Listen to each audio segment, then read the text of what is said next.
할렐루야, 반갑습니다. 세종주무 가족 여러분, 반갑습니다.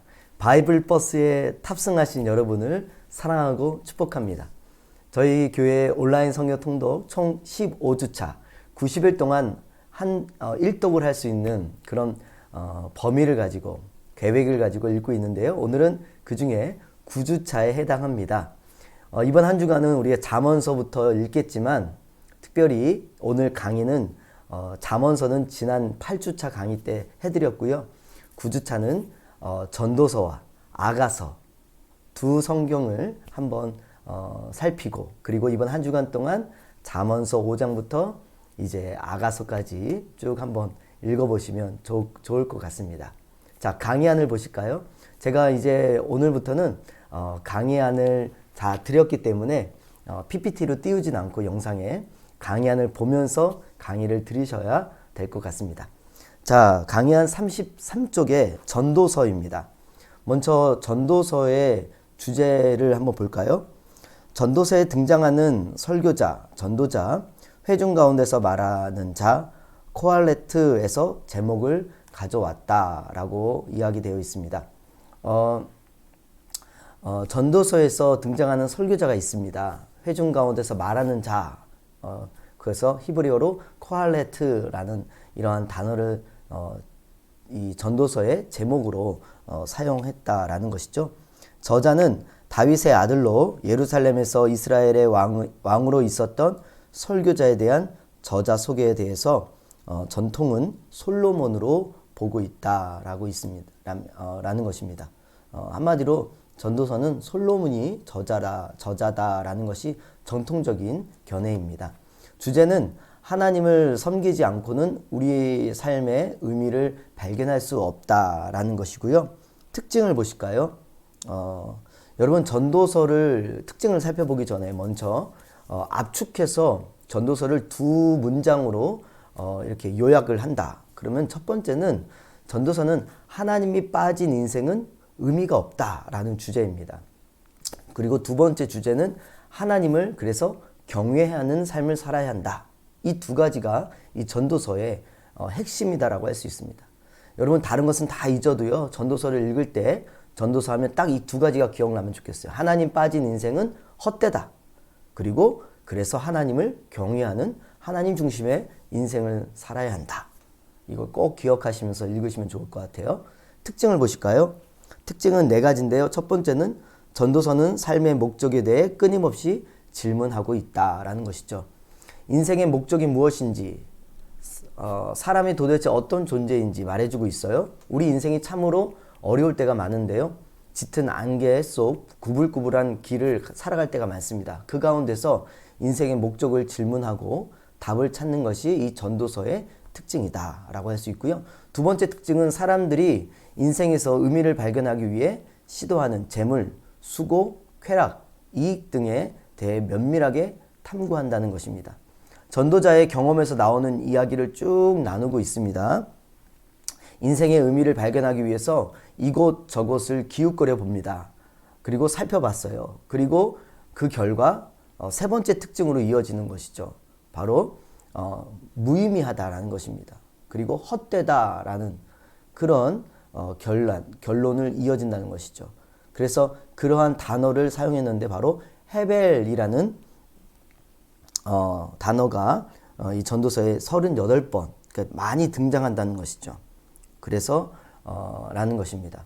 우리의 인생이 수증기 같고 작은 바람 같은 인생이다라는 것을 헛된 인생임을 설명하는 거예요.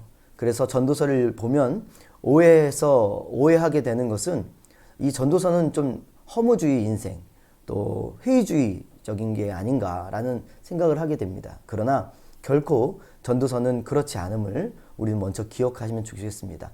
네 번째 특징으로 이어갈까요? 네 번째는 저자가 삶에 대해 진정 말하고자 하는 바는 마지막 장에 가서야 볼 수 있다라는 것입니다.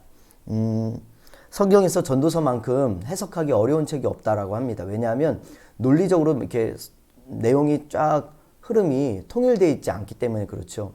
매우 산방된 진술들이 공존하고 모순되어 보이는 것들이 많이 나오는 게 전도서예요. 그래서 전도서를 쭉 읽다 보면 이해는 잘 되는데 결국 이것도 아니고 저것도 아니다라는 것을 말하는 것이 아닌가 이런 생각을 하게 된다는 겁니다. 한 문장 한 문장 떼어서 읽고 적용하면 큰 오해를 부를 수 있는 문장들이 많이 나오는 게 전도서입니다. 하지만 우리는 기억해야 합니다. 마지막 12장에서 마지막 장에 가서 말하는 바로 창조주를 기억하고 여호와를 경외하라는 것이 이 전도서의 핵심이고 결론임을 기억하고 그 중심을 가지고 전도서를 쭉 읽어 나가셔야 한다는 것입니다. 전도서의 핵심 구절을 보시면 전도서 1장 1절에서 3절은 하나님 없이 의미가 없다는 것이고요. 전도서 12장 1절과 2절 전도서의 마지막 장이잖아요. 창조주를 기억하여라. 여기에 한번 밑줄을 쳐보시겠어요? 1장 하반절에 창조주를 기억하여라. 한마디로 기억하면 된다는 것이죠. 우리가 삶을 살아가면서 계속 잊어버리기 때문에 참 많이 방황하게 되지 않습니까? 살아계신 하나님을 기억하는 것, 그것이 저 여러분의 삶이 되길 소망합니다. 기억하면 살아날 수 있습니다. 우리가 말씀을 읽고 듣고 묵상하는 이유를 하나님을 기억하기 위해서 하는 거거든요. 날마다 큐티하고 말씀을 통독하고 또 예배드리고 기도하는 이유는 계속 하나님을 기억하는 겁니다. 하나님이 살아계시다. 근데 그 하나님이 누구시냐? 바로 우리의 창조주이시고 주인이고 왕이시다. 이것을 분명하게 기억하면요. 우리 인생이 살아나고 가정이 살아나고 우리의 삶이 살아난다는 것이죠. 우리가 어려운 상황을 지나가고 있지만 나를 아시고 나와 함께 하시는 하나님, 내 안에 계신 하나님이 누구인지 기억하면 우리의 모든 어두움의 상황을 돌파할 수 있는 줄 믿으시길 축원합니다. 자, 이제 이 핵심을 좀 잡으시고 전도서를 읽어 나가시면 되겠는데요. 자, 그 중심으로 개요를 보실까요? 33페이지 아래쪽에 있습니다. 사실 전도서를 보실 때 눈에 띄는 어떤 구조적인 질서는 없습니다. 여러 주제를 반복하다가 결론적으로 충고를 제시하는 것이 바로 전도서의 구조 형식입니다. 첫 번째 전도서가 소개하는 이 땅의 삶입니다. 1장 1절부터 18절까지인데요. 해 아래 새 것이 없다는 것이죠. 그런 말을 하고 있습니다. 두 번째는 인생이 추구하는 것들의 끝이 모두 헛되다. 2장 1절부터 26절까지 내용입니다.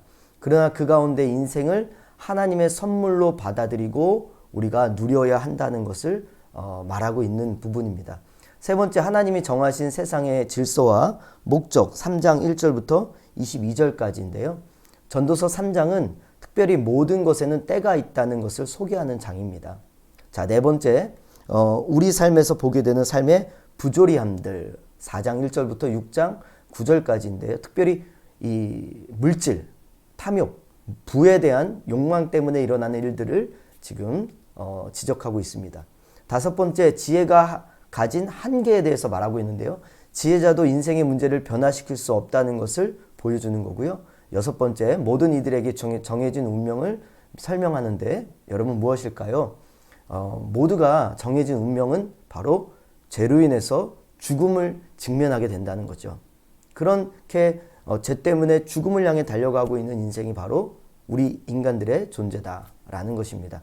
일곱 번째, 지혜는 미련함보다 낫지만 그럼에도 헛되다라는 것을 말하고 있고요. 여덟 번째는 결론입니다. 12장 1절부터 14절, 너의 창조주를 기억하고 하나님을 경외하라라는 것이 결론입니다. 자, 다음 페이지 한번 보시겠어요? 설교자, 전도자가 우리에게 전하는 설교의 전도서의 핵심은 무엇인가 라는 것입니다. 6가지로 말씀드릴 수 있는데 강의안을 보시면서 따라오세요. 첫 번째는 타락이 가져온 비극적 현실입니다. 인간의 타락으로 인해서 헛된 인생을 살게 되었다라는 메시지를 주고 있고요. 두 번째, 인생의 헛됨입니다. 바로 하나님 없는 인생은 헛되다라는 것이고요. 세 번째는 죄와 죽음인데요. 모든 사람은 죄를 직면하고 산다는 것을 이야기하는데 죽음은 바로 우리의 죄 때문임을 전하고 있는 말씀이다. 네 번째, 일의 기쁨과 좌절을 보여줍니다. 일의 기쁨을 누리기도 하지만 불만족하고 괴로움을 함께 느끼는 존재를 전도서는 말해주고 있습니다. 다섯 번째, 타락한 세상에도 여전히 남아있는 하나님의 선물임을 보여줍니다. 하나님께서 여러 가지 선물을 우리에게 주셨고 그리고 우리는 누릴 수 있음을 말하고요. 그리고 마지막 여섯 번째 전도서의 결론이죠. 하나님을 경외하고 하나님을 기억하며 살아가야 함을 우리에게 전해주고 이 전도서의 핵심이다 라고 정리하시면 됩니다. 우리 인생의 의미와 존재 목적을 알기 위해서는 해 아래에 있는 시선을 해 위에 계신 살아계신 하나님을 주목해야 한다는 것이 전도서의 결론입니다. 인간의 한계를 직시하고 크신 하나님을 바라보며 겸손히 하나님을 찾고 하나님의 도우심을 구하는 인생이 저와 여러분 되길 바랍니다. 하나님 외에 다른 것에서 인생의 의미와 목적을 찾게 될 때 우리는 헛되고 그리고 헛되며 모든 것이 헛되도다라는 말씀을 고백하게 된다는 것입니다. 환경은 항상 바뀌고 언제 어떻게 변할지 모르거든요. 우리가 환경을 따라가다 보면 만족할 수가 없을 것입니다. 우리의 인생의 목적은 창조주 하나님과의 깊은 화목, 관계에서 하나님을 알아갈 때 찾을 수 있다는 것을 전도서를 읽으시면서 항상 기억해야 합니다. 나의 그런 노래가 있거든요. 나의 작음을 알고 그의 크심을 알면 길을 걸어가야 한다 라는 CCM 찬양이 있습니다. 우리 크신 하나님을 기억하면서 내가 얼마나 작은 존재인지 기억하면서 인생의 길을 걸어가시는 저와 여러분 되길 주님의 이름으로 축원합니다. 자, 다음은 아가서인데요. 34페이지 하단에 있습니다.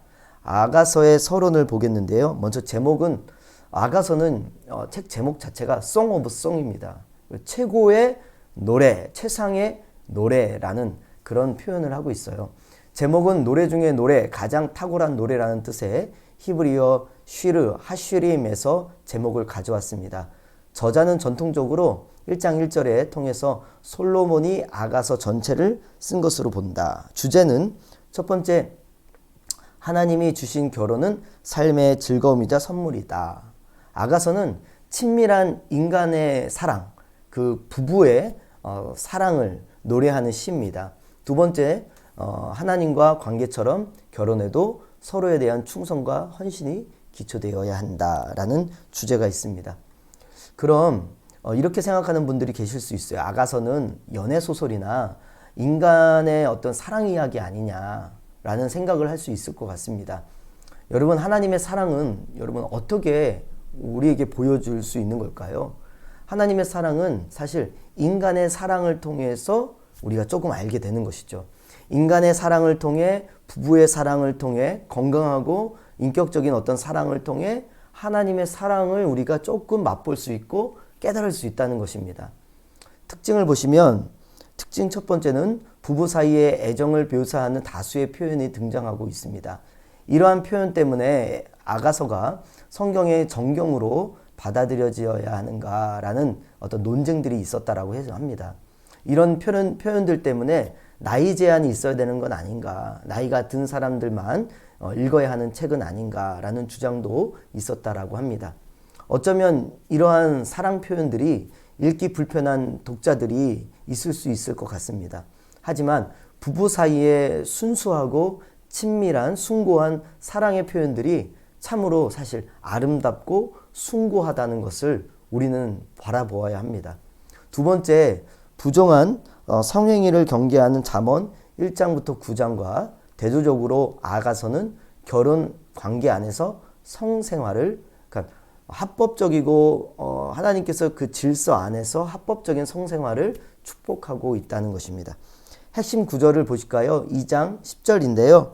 다 같이 한번 읽어볼까요? 강의 안에 있는 대로 개역 개정입니다. 시작. 나의 사랑하는 자가 내게 말하여 이르기를 나의 사랑 내 어여쁜 자야 일어나서 함께 가자입니다. 여러분, 아가서가 어떤 느낌이 드십니까? 저도 결혼 생활한 지 이제 12년 차이지만 부부 사이의 사랑이 항상 24시간 365일 항상 아름답고 숭고하겠다라는 생각은 들지 않습니다. 그런 부부는 아마 이 세상에 존재하지 않을 거예요.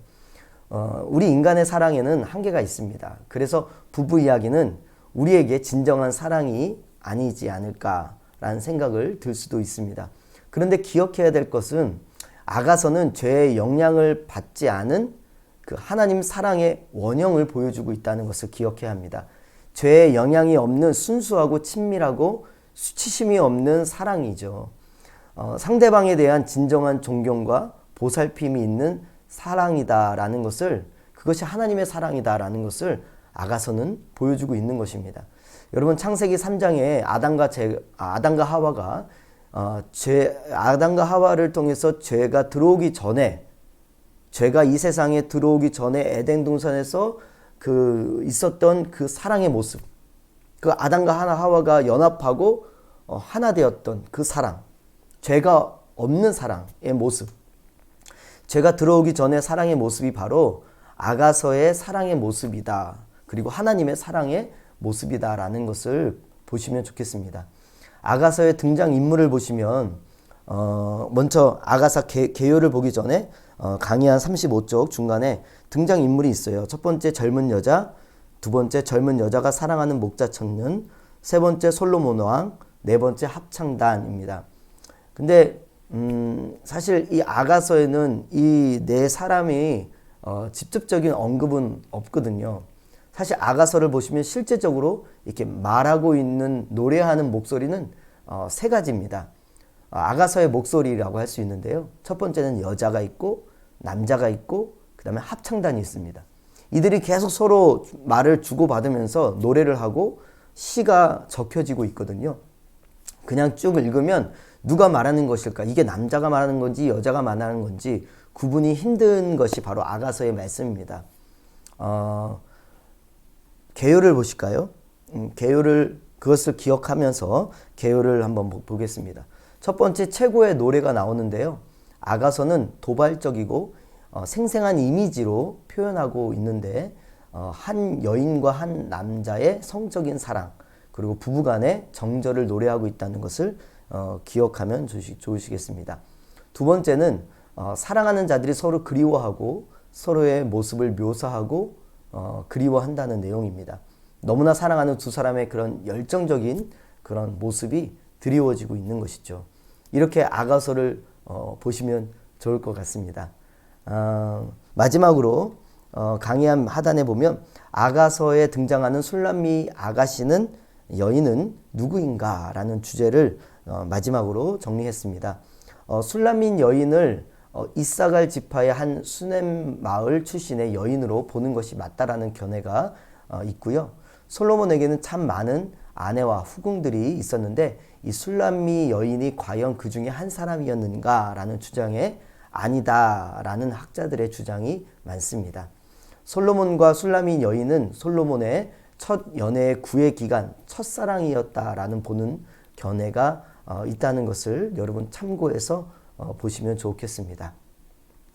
여러분, 아가서를 통해 우리가 붙잡아야 하는 것은 무엇일까요? 첫 번째, 하나님의 사랑을 바라보아야 한다는 것입니다. 죄의 영향이 없는 사랑이라고 제가 말씀드렸는데요. 완전한 하나님의 사랑을 우리는 아가서를 통해 만날 수 있는 것입니다. 아가서에 묘사된 사랑의 관계를 보면 상대에게 전적으로 자신을 내어주는 사랑을 볼 수 있습니다. 모든 것을 내어주는 사랑의 모습, 바로 하나님의 사랑에서 나오는 사랑입니다. 하나님은 자기 자신보다 더 소중한 그의 아들 예수 그리스도를 우리에게 내어주셨고, 하나님도 자신을 완전히 내어주신 사랑을 우리는 발견해야 될 것입니다. 하나님이 이와 같이 우리에게 사랑으로 다가오심을 믿을 때 이것이 우리에게 너무나 큰 위로가 되고 소망이 되죠. 하나님이 우리를 사랑하셔서 우리와의 관계를 지키기 위해서라면 수단과 방법을 가리지 않고 우리에게 다가오신다라는 것입니다. 아무것도 그 사랑을 막을 수 없고 방해할 수 없다는 것이죠. 심지어 우리 안에 있는 죄까지도 하나님의 사랑을 방해할 수 없었습니다. 하나님은 우리가 그분의 애정을 받아들이고 그리고 반응하고 영접하고 화답할 때까지 계속 우리를 향한 구애를 멈추지 않을 것입니다. 그래서 나의 사랑, 나의 어여쁜 자야, 나와 함께 일어나자, 함께 가자라는 말씀하시는 하나님의 사랑이 여러분 한 주간 아가서를 읽을 때 여러분에게 들려지고 새겨지고 깨달아지고 또 기억되어지길 소망합니다. 두 번째는 아가서를 읽으면서 그 사랑을 또 닮아가야 한다는 메시지가 있습니다. 인간의 사랑이 하나님의 사랑을 보여주게 된다라고 말씀드렸는데요. 우리가 하나님을 사랑하면서 그분의 성품을 닮기 시작하고 주변 사람들이 알아채기 시작합니다. 우리는 세상 사람들이 듣지도 보지도 못한 하나님의 성품, 그 풍성하시고 그 깊이 있는 사랑이 존재한다라는 것을 세상과 가족과 이웃들에게 전달하는 그러한 전달자가 바로 저와 여러분의 섬김과 사랑의 실천을 통해 나타나야 된다는 것이죠. 하나님의 사랑을 담고 보여주는 그런 믿음의 사람들이 우리 세종중부 가족들, 저와 여러분이 되길 소망합니다. 아가서를 읽으시면서 그 사랑이 얼마나 아름다운지, 크고 놀라운지 그 사랑을 고백하고 보여주는 저와 여러분 되길 축복하고, 이번 한 주간도 여러분 열심히 공동체가 함께 서로를 도우며 성경 통독하길 바랍니다. 제가 응원하겠습니다. 함께 읽겠습니다. 돕겠습니다. 사랑하고 축복합니다. 감사합니다, 여러분.